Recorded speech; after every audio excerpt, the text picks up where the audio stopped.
Sustainable digital advancements. Now I would like to call on the dais Mr. Jaspreet Singh, who's partner and clients and market leader advisory services Grand Thornton Bharat LLP, to join us on the stage to moderate this amazing session. Can we have you on the stage, and can we welcome sir with a huge round of applause? I would also like to call on the dais Mr. Jaspreet Bindra, who is the Assistant General Manager and CISO for Engineers India Limited. Can we have a huge round of applause for Mr. Jaspreet Bindra? Mr. Vijay Devnath, Group General Manager, Infra and Security and CISO, Center for Railway Information Systems, to please join us on the stage.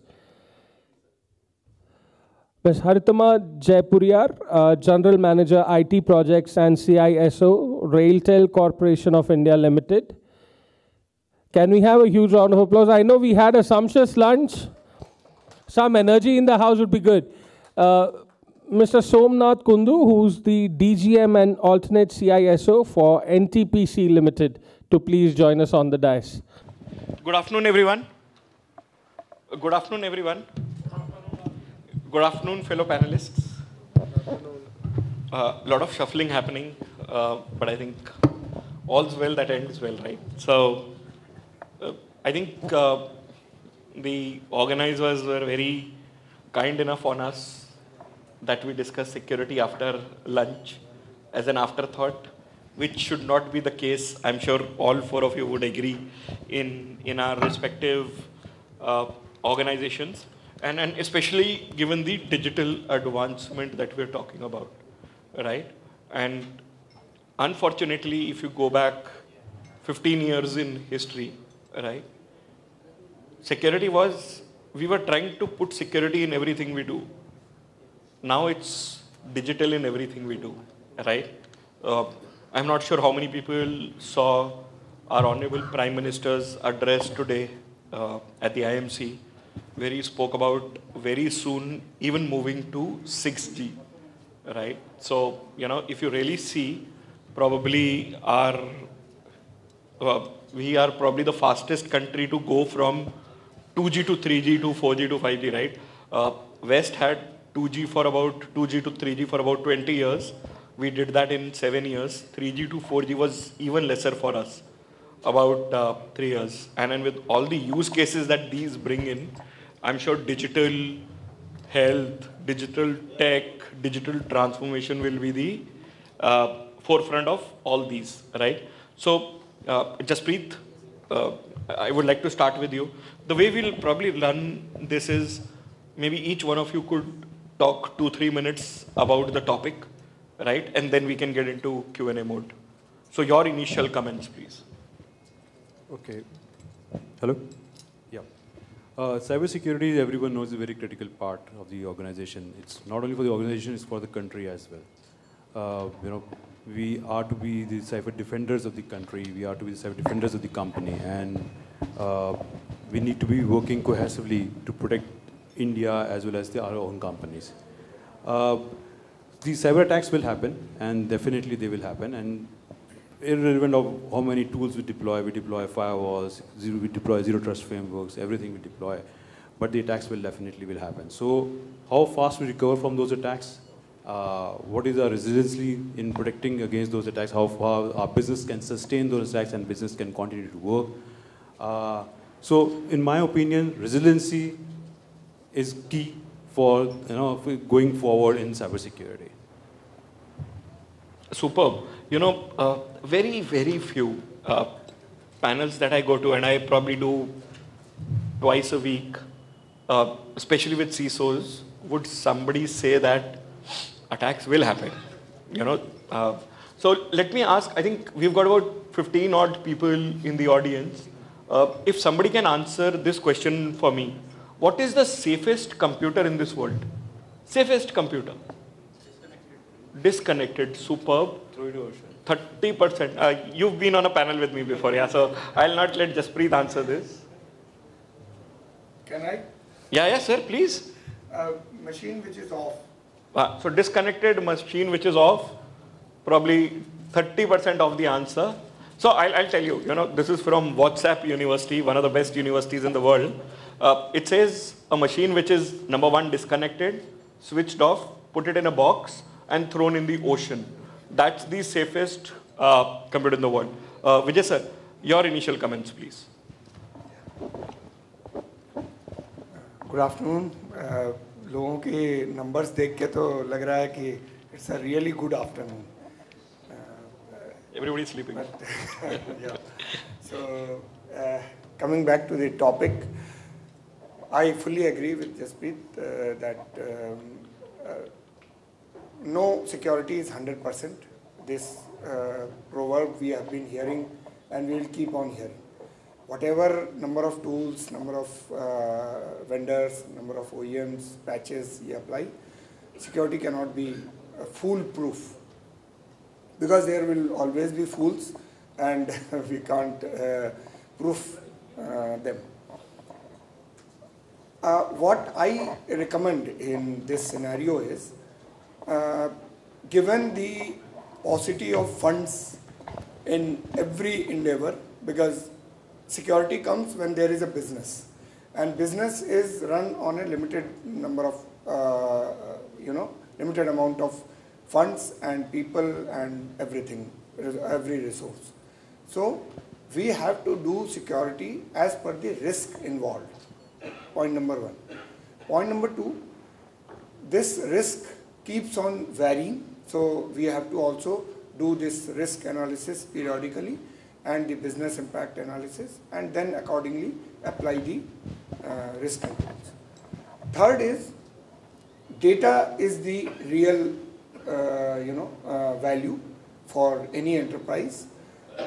Programs, the applications will come and go, they will keep on changing, but the data, particularly the data which is business critical, is very hard to recover most of the time. So we have to focus our attention to the data resilience. That's my... Superb. So I've heard the word resilience twice now. Jaspreet said, you also said. And I'm again little bit surprised on hearing this word from a CISO, because normally you'll only hear words like resilience coming from business leaders, right? And I think that is very apt, because now what I'll do is I'll marry both what Jaspreet said and what Vijay sir you said. Attacks will happen. So that means I will get compromised.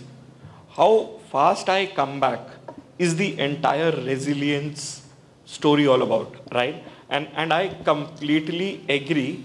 It is, and I think there is a famous quote by Muhammad Ali, which says, it does not matter how hard you are hit, or how hard you fall. What matters is how fast you come back up. And we've seen, as we speak, there are at least 5 organizations that I'm working with, unfortunately, on a ransomware case where they've been impacted. 2 organizations were very clear, said, whatever's happened has happened, we'll do an RCA later on. Let us try and rebuild everything first so that our business does not stop. But thank you so much, sir. Haritima ma'am, your initial comments, please. Thank you. Very good afternoon to all. At the outset, I would like to thank for inviting me for this panel discussion. And the discussion point that discussion pointer that we were given was security and sustainability. So I was very excited. We all are CISOs in our respective organizations, and we have been talking about cybersecurity all the time, and especially during this panel discussion. But another important thing in the digitalization journey of an organization is the sustainability. How, I mean, we shouldn't do digitalization mindlessly. It should be, the environment should not get impacted in a negative way. So, I agree with all the security aspects that everybody is saying. I won't be repeating that prevention, detection, and again, response. All three are very important in security. But again, the life cycle of an ICT system, there are mainly three stages: the manufacturing, the implementation, and the disposal. So in all the three stages, we need to have policies that are sustainable. So that is also a very important thing in digitalization, apart from security. I think can whoever is there in the audience and listening give a round of applause for Haritima ma'am so far. I think, you know, the biggest problem we are facing today, and this is my personal view, is sustainability. How many of you? I'm so sorry to disturb you. I think I missed a speaker to be joined in. Mr. Sheikh Faraz Osmany, who is the DGM SIS of Indian Oil Corporation Limited. I'm so sorry, sir. I missed your name in the panel. Can we have a huge round of applause? Apologies. Yeah. You were on my original panel, right? Yeah. We are like coming from another league. Yeah. Table A, table B, and playing the semi-final. Perfect. So I'll come to you in a bit, right? How many of you use or have heard about tools like ChatGPT or ever tried using it once? One, two, any AI tool, any ML tool? People use Google? Yes, everybody uses Google. I would want to ask, can somebody tell me what is the equivalent of energy if you search 10 words on Google? How much energy does it consume? And ma'am, I'll link it to sustainability in 30 seconds. So the average Indian, the time that he spends on Google is actually, the energy that it consumes is actually equivalent to 66,000 American households' energy consumption for 1 year, right? Let us now look at ChatGPT or other AI ML models that I'm sure all of you would have heard of. The biggest source of natural resources that they are eating up is water.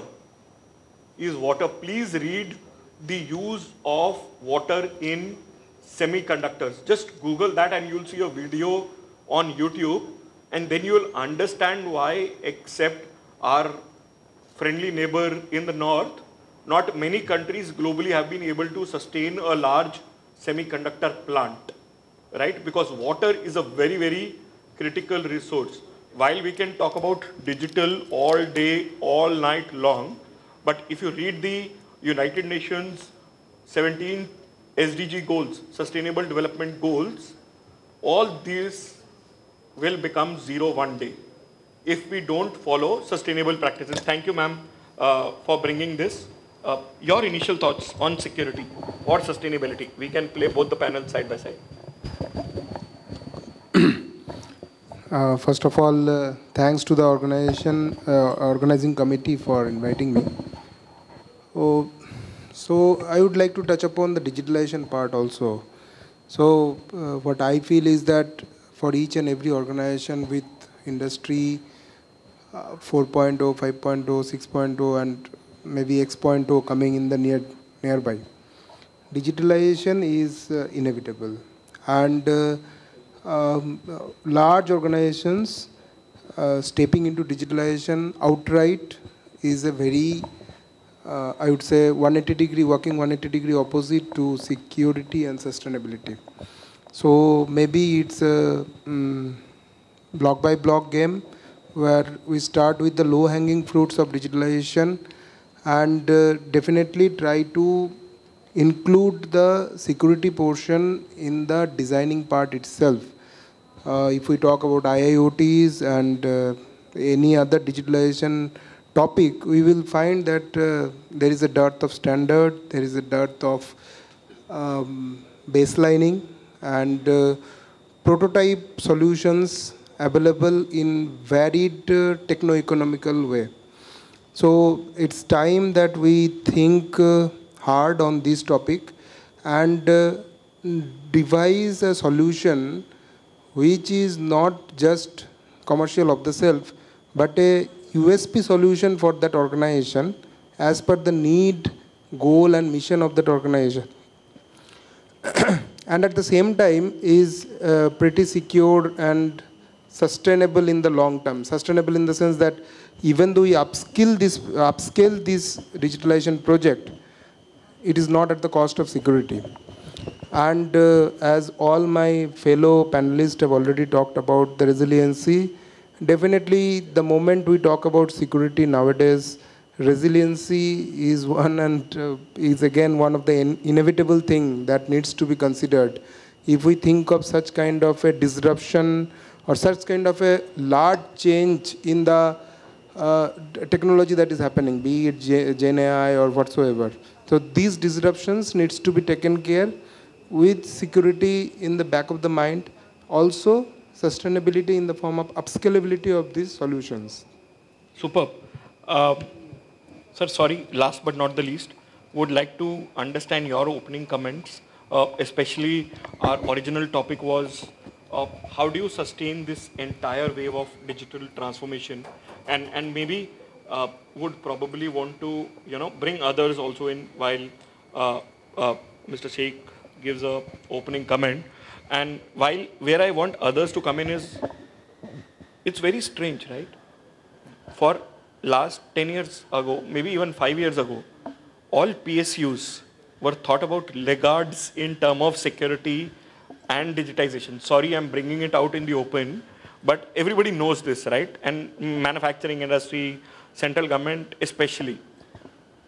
And now suddenly, here I have 5 people from the most cutting edge PSU, central government, or whatever you might want to call it, talk about digital and cyber. So your initial thoughts, please.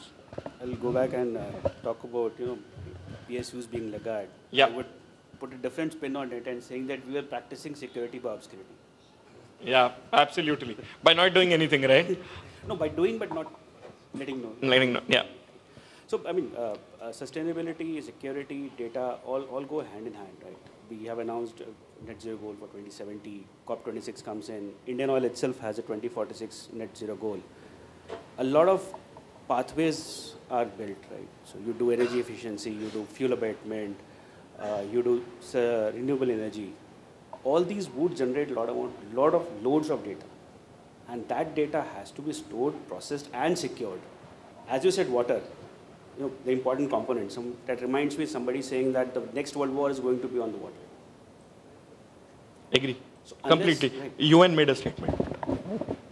And so that's where the whole concept, as you go towards sustainability, security has to be there.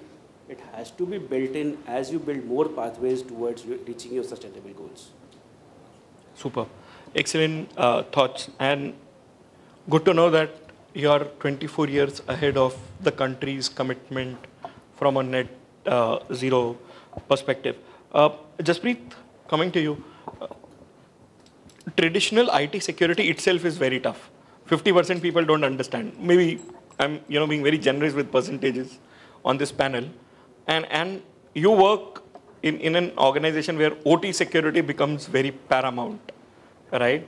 How would you talk about, and I think Vijay mentioned, and then Somnath also mentioned about upskilling people. How do you managing the entire skilling problem on security as general, and maybe you can talk about OT?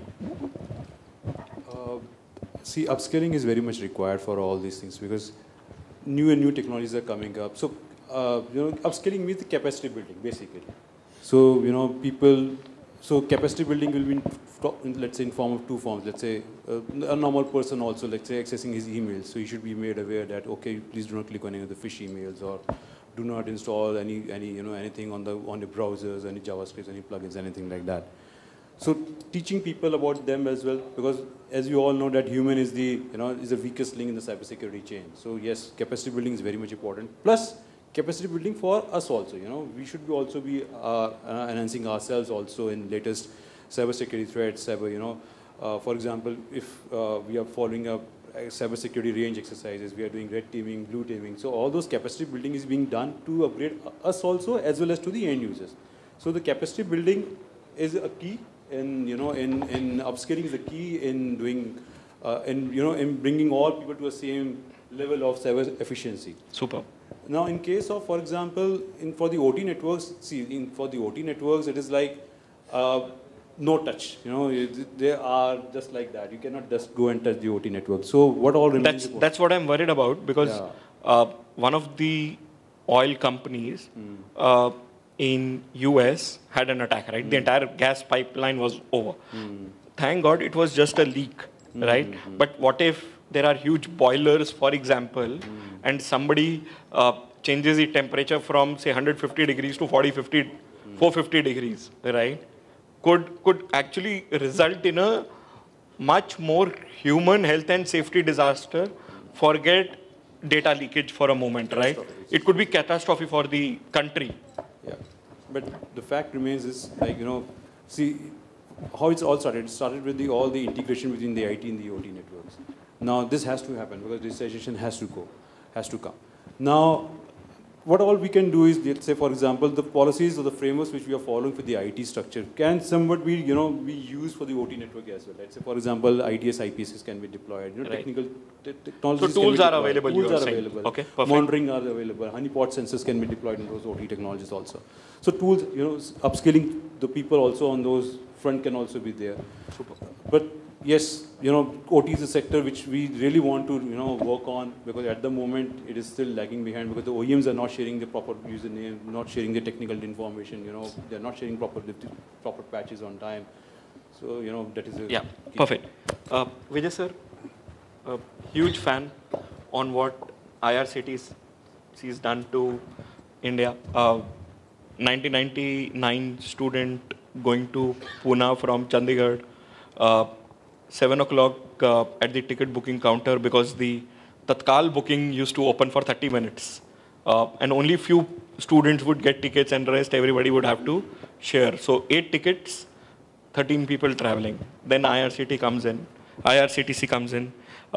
Probably the largest database of Indian citizen data after Aadhaar in India. Responsibility to manage and protect that data. And with almost once in 2 months or 3 months, a story coming out in the media, IRCTC is hacked, IRCTC, this is happening, website is down, etc., right? And then when you first spoke, sir, you spoke about business impact analysis. How do you do business impact analysis on this scale?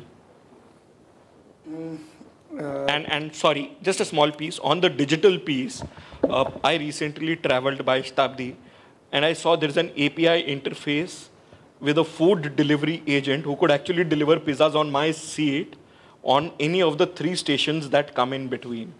So it's not that you're not doing innovation also, right? That's probably happening at a breakneck speed, like they call it. So how do you balance both of them? Yeah, again, I will come back to the same point. It is the business which is to be protected while it is running. If there is no business running, there is nothing to protect. Then we are all jobless here and there. So my business impact analysis goes from the basic point is, first of all, you have to find out whether this data is really critical and it has been taken from the customer on a consent basis or not, whether they want it to be shared. You talked about the pizza thing. The customer, while booking the ticket, he gives a assurance, knowingly or unknowingly, he gives a consent that whether this data or his SPI can be shared with the service providers for providing him this kind of food and all that. If they consciously say no, then it is not shared and it will not be shared also. Now you may ask that how come that fellow, as soon as your train starts, you get an advertisement for pizza delivery service. How does he get it? Because he has had the information with them from your earlier journeys. They don't throw away the data. They may be starting throwing it away when DPDP comes in, and then they will be forced to throw away the data after it has been used. But those days are away, at least in some near future. Now, coming to the second part is that retention of that data and its business impact analysis. My philosophy, of course, it doesn't much wash with the my colleagues there. My philosophy is keep only minimum of data with yourself, because then you have to protect the minimum.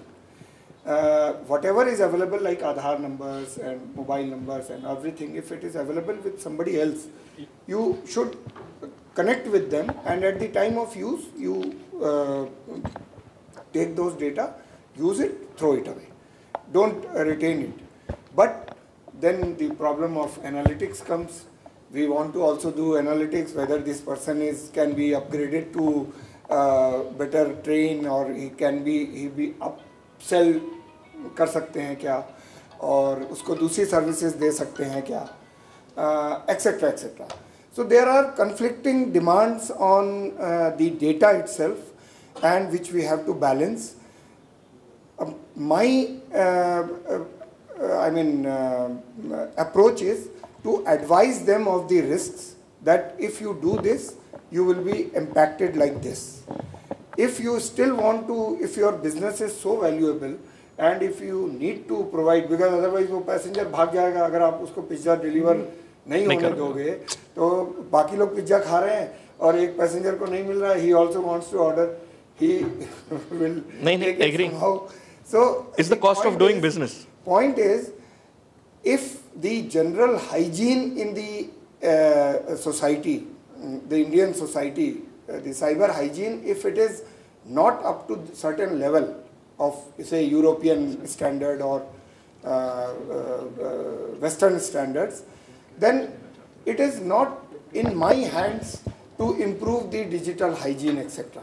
So I will only advise all of you or all my colleagues in the organization that be aware of the risks to their data being shared and being going here and there, and the implication of it. In DPDP Act के बाद you may want to share your data selectively to certain people, and if it is shared to somebody else, you may sue IRCTC or to railways. Then those risks will appear. Two things. But right now I will not bother about them, because for me the data is business, and I will protect that data to the extent where the business is not impacted. I will worry about its other implications after my data has been secured. Perfect. So I think the last point, and then there's going to be some change in guard. Last point on that, so data minimization, I think you made a very, very valid point. We've got CISOs sitting here. We've got maybe some CIOs, CISOs in the audience. Can somebody tell me if they know every length and breadth of the data that is present in your organization? Answer is currently no, a big, big no. And hence, what is useful is you would need to only try and keep whatever data is useful for this. Sorry, I have to leave, but last question to both Haritima ma'am and to Sheikh sir on sustainability, right? And ma'am, you spoke about the process of maintaining assets, right? And the last piece you mentioned was disposal, right? I think you would know we are the 4th largest contributor to e-waste globally, right? What are your thoughts on that? And then I'll come to you. Yeah. So I think pandemic was the prime reason of going into digitalization for all the organizations. And once we all started this journey, there's no looking back. But then if we deep dive and analyze, we find that are there only advantages that we are getting from digitalization? To a great extent, the answer is yes. But on the environment side, if we say, if we think, then yes, it is creating positive impact in the environment also through online education and e-commerce side.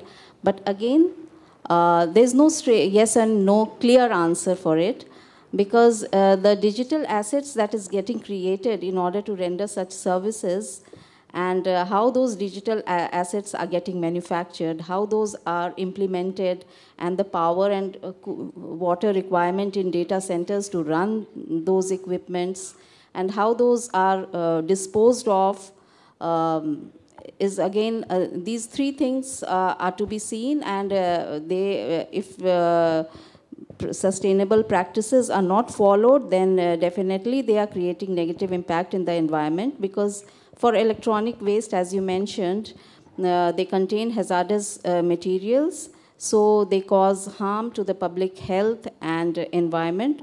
So there has to be policies for that, and different stakeholders should join together, and there has to be a roadmap before implementing and going in for such policy, and on how to implement. Excellent. I think nobody thinks about that stage. It's only about implementation. Nobody thinks about what will we do after we reach the end block.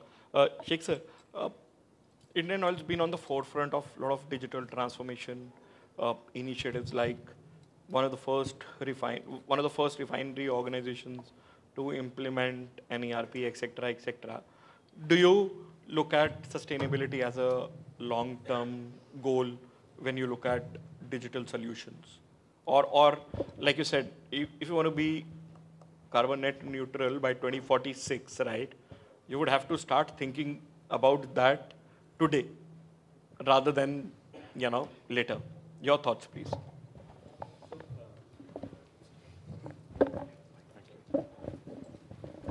So when you run, I think, 9 out of 23, 24 refineries in the country, and you produce 33% of the product that the country has, digitalization is not a choice for us.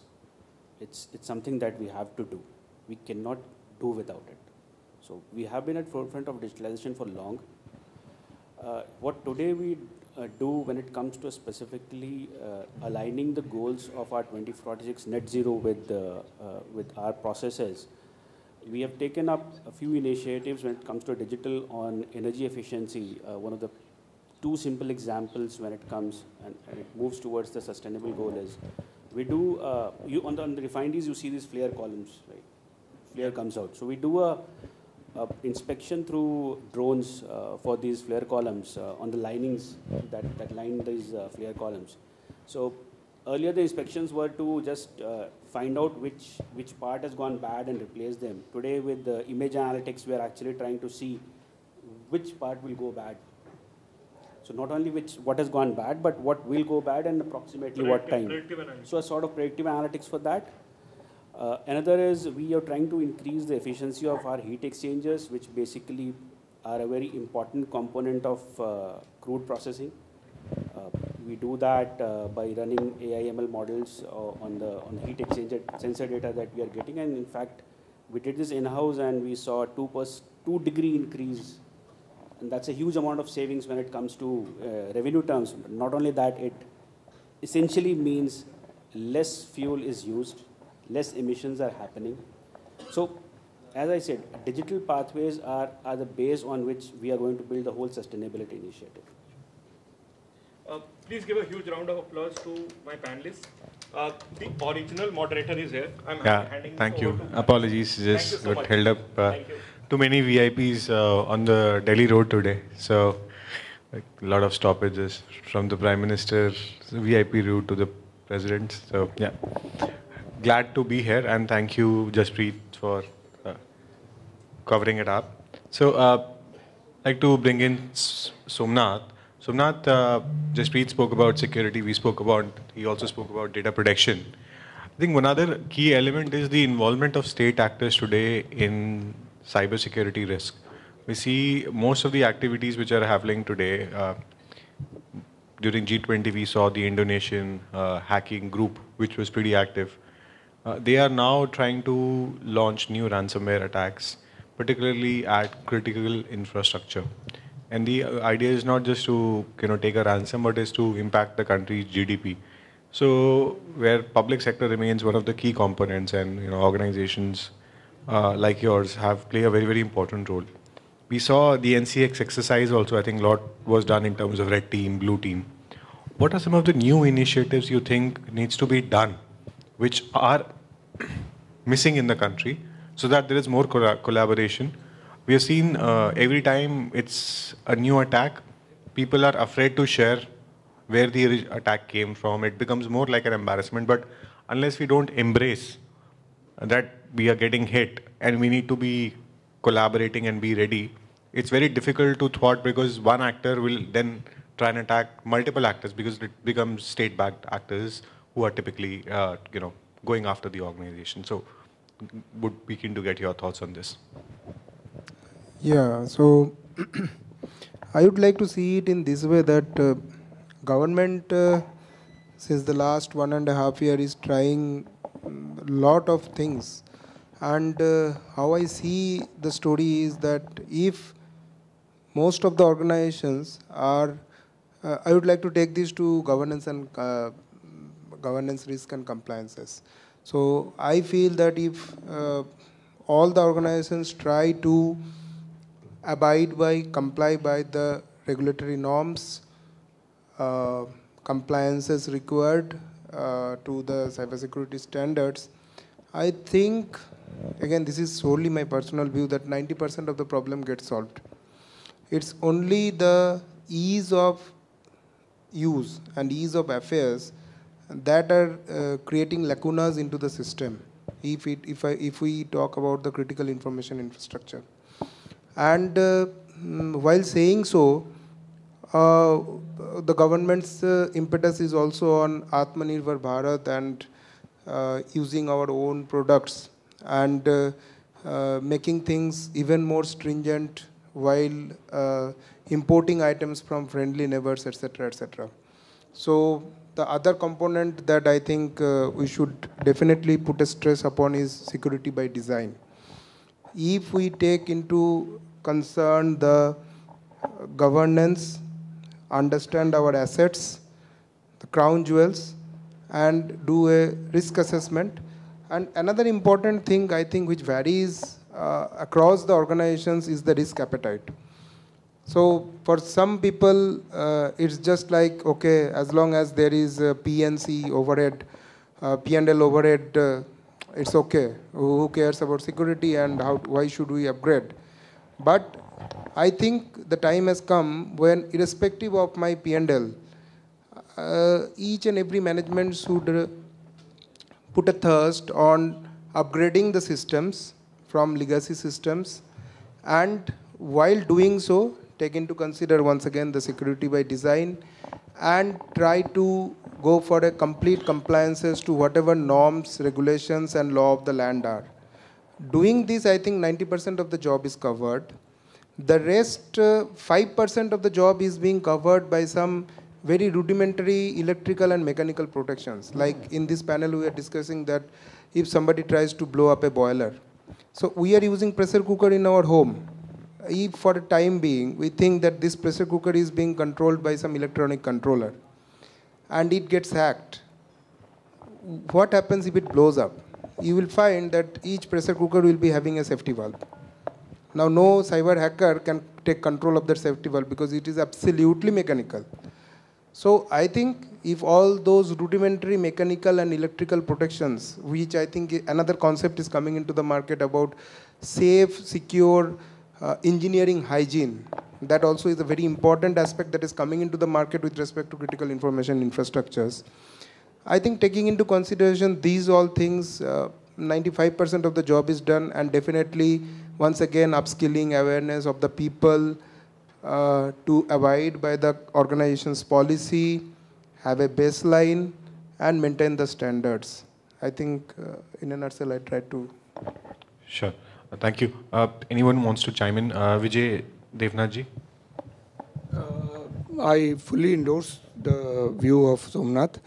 In railways, till now, I don't know the future, but till now we have kept the IT/OT separate.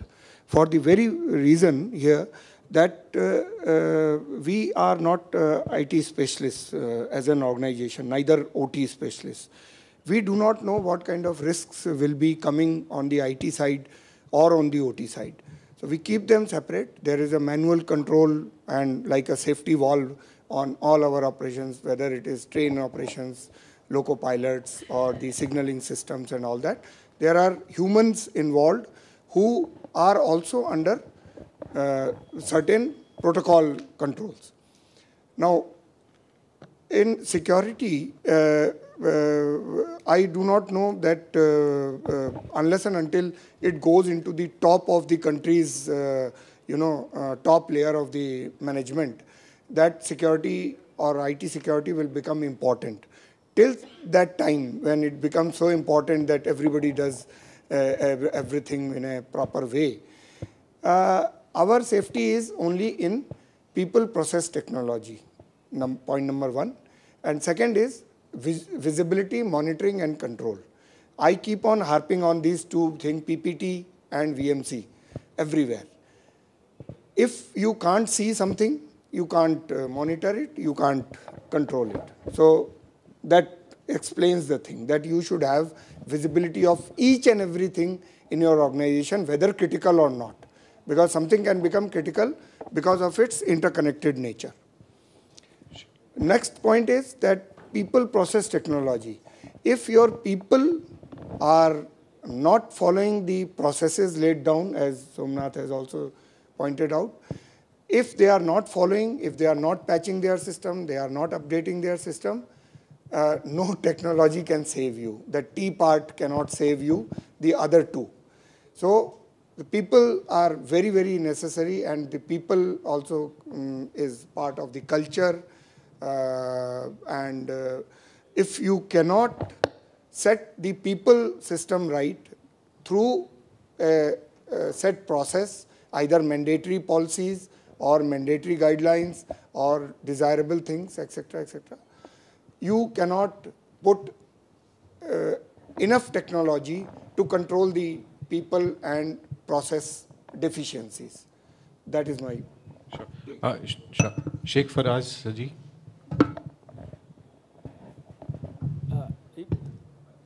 Primarily, OT systems have been built for safety and availability.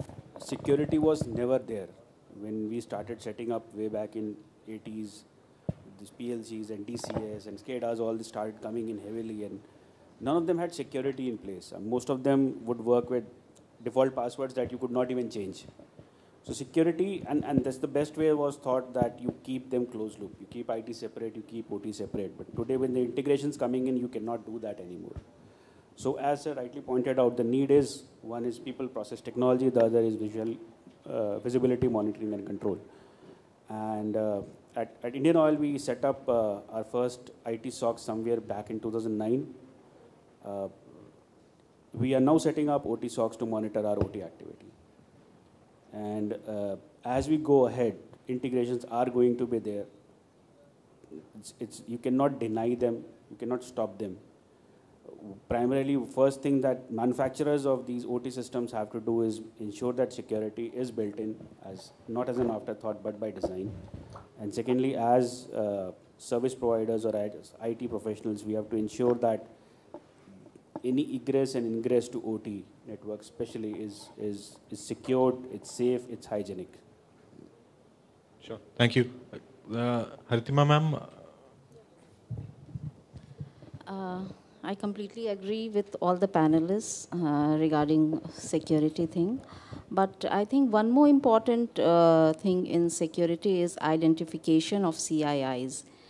It is fine to have visibility of all the devices, all the resources that you are having, because unless you get to see them, how will you protect them, that Devnath sir was saying. But at times it becomes overwhelming to have so many things in place, and focusing on all the things becomes difficult. So all the organizations are doing the process of identifying their CIIs. CIIs are critical information infrastructure, And it means that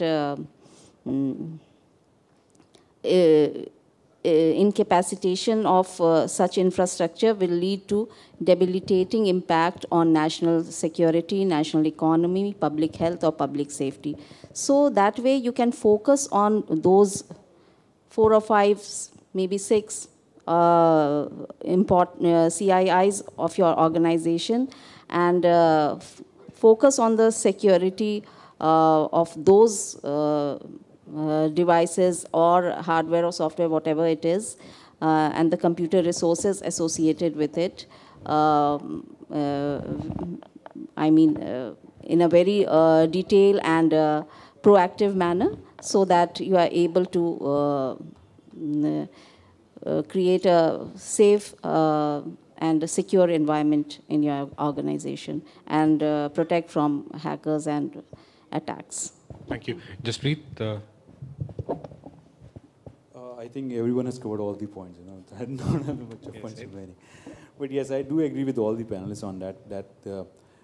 All the critical infrastructure has to be identified, risk has to be identified with those critical infrastructures, and then the risk mitigation plans and treatment plans should be prepared accordingly. And I also agree with this, sir, that OT SOC is coming up big time. Yes, OT SOC should be there, traffic inflow, outflow from the IT to OT, because integration is inevitable. It has to be done. Analytics has to be done. So my only thought on this is that yes, integration has to be done, digitization has to be done, and we need to protect our critical infrastructure at any cost, whether we go for the OT SOC, whether we implement different frameworks. But the thing is, people, need to be upskilled at all times. That is the key, because if people are not upskilled at all times, you will miss the logs, you will miss the alerts, you will miss those things, which we think are very critical for us. So I think people upskilling is the critical for the future. Sure. Thank you. We've also seen that so far there are no OT security standards which are followed. Most of our cybersecurity guidelines, whether it is NCIPCC guidelines, which are there, right? Or you have guidelines which have come in from CERT. They have primarily been focused mainly on IT systems. So if you have to look at, say, build security by design, or you have to follow best practices for OT security, there is no baseline so far. So how are, Jaspreet, I'll start with you. How are you building that base right now in lack of, formidable guideline from? Are you following some standards from NIST, or where are you drawing that knowledge from? The ISMS ISO 27000 is already a guideline which we follow with the IT side. NCIPC is also, some time back they have also shared some guidelines based on that. So internally we have made some, some adjustments with regards to ISO 27001 and NCIPC guidelines. We have made some, charter about that. Sure. So as per the international guidelines, we are following ISMS at the moment for the OT as well as for the, the IT. Great. Vijay, Devnath? No, it is correct that India has not issued OT security guideline, but internationally there are a lot of guidelines available, both from the OEMs of those OT systems as well as the organization like NIST or the European Security Organization. ENISA. And ENISA, yeah, okay, you are correct. So these are available. And because right now, fortunately or unfortunately, whatever, we are using systems which are based on European or Western, protocols. So those guidelines are good enough to implement our OT security. Only thing what we have to take care of during the integration is that to start with, we should do it with a data diode kind of setup, where OT systems data can go to IT, get analyzed, they can throw up the optimization or the predictive figures, and they are implemented on the OT system through a human intervention. So that can be a stopgap arrangement before you go into systems like auto train driving systems and all those things, which are slightly risky, given the stories of Teslas going haywire here and there, and through the audio systems or their internet connected entertainment systems. So that kind of integration, I don't think it is right at the moment, and it will not be right again for maybe a few years down the line, till we develop that kind of technological trust between IT and OT. Till such time, we have to do with take data, analyze it, whatever results are coming, apply it manually onto the OT system. That can be a compromise. Sure. Anyone else? Yeah, so just a little different point of view over here, that Ministry of Power has mandated, yes, there are, first of all, there are OT standards, and one of the most relevant standard that is gaining traction is IEC ISA 62443. It has 14 sets of standards and documentations, 10 standards and 4 documentation, and it is very, very comprehensive. It's extremely comprehensive, and once using it, I think achieving a security level of 2 or 3 like a nuclear power plant is pretty easy. There are also standards like 62351 for SCADA and switchgear kind of scenarios. Adding on to that, Ministry of Power has mandated 62443. We have to follow 62443, and I presume that it's good that using platforms like these, Ministry of PNG and other ministry also take note of what MOP is doing and make it a mandatory. It's really essential now to implement 62443 into the design concept. Adding to that, there are certain other standards also. For example, NIST has updated their standard, and the basic framework has been updated with the inclusion of governance into 2.0. Also is the NARC-SIP, which talks a lot about critical information infrastructure and its protection. All the 7 parts, particularly CIP 5 and CIP 7, talks a lot about critical information infrastructures related to OT. So there are standards, and it's time that we follow these standards and try to adapt them. The more we adapt this standard, by default, as Vijay sir was telling, that since we are adopting or importing technologies, and so maybe by default they are secured, but the time has come now to adapt all these things with the Indian ecosystem, Indian environment, usability, and once again I would like to put forward the mission and vision of the organization. That is how these things will change, and it will make it even more difficult for nation-state actors or for script kiddies or anybody who have a very high-end resource or skillful resource. They also will feel it difficult to crack through such kind of a system. Sure. Thank you. Anyone else would like to chime in? Great. I think thank you so much. I thank my fellow panelists, Sheikh, Faraz, Osmany ji, Haritima, Jaipuriar, Madam, Somnath, Kundu, Vijay, Devnath ji, Jaspreet, Bindra. Thank you so much for your thoughts. With this, we have come to the end of this session. I'll also like to thank the people who are there. If anyone has any questions they want to ask the panelists, feel free to ask now. Otherwise, I'll hand it over back to the organizers. I would now like to invite on the dais Mr. Mahavir Goyal, who is the Regional Sales Director North Government from ESDS, to please join us on the stage and felicitate our amazing panel. To start off with, Mr. Kanishk Gaur, who is the founder and CEO, India Future Foundation and Cyber Security and Public Policy Specialist.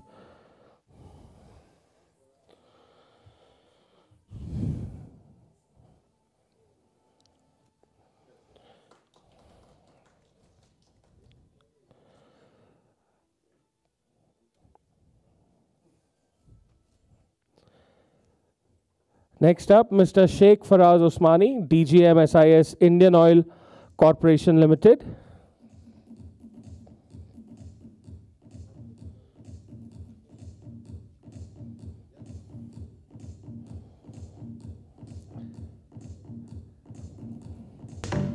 Next up is Mr. Jaspreet Bindra, Assistant General Manager and CISO of Engineers India Limited.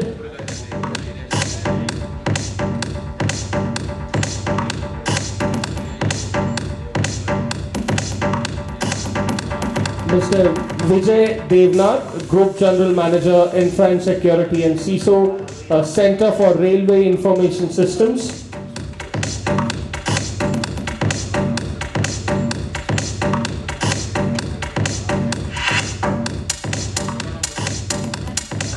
Next up is Ms. Haritima, Jaipuriar, General Manager, IT Project and CISO, Railtel Corporation of India Limited.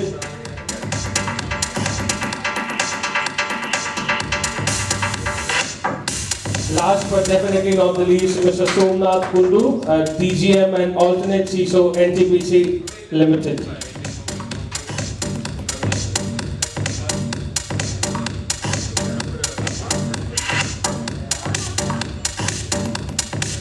Can we all accommodate for a group photograph?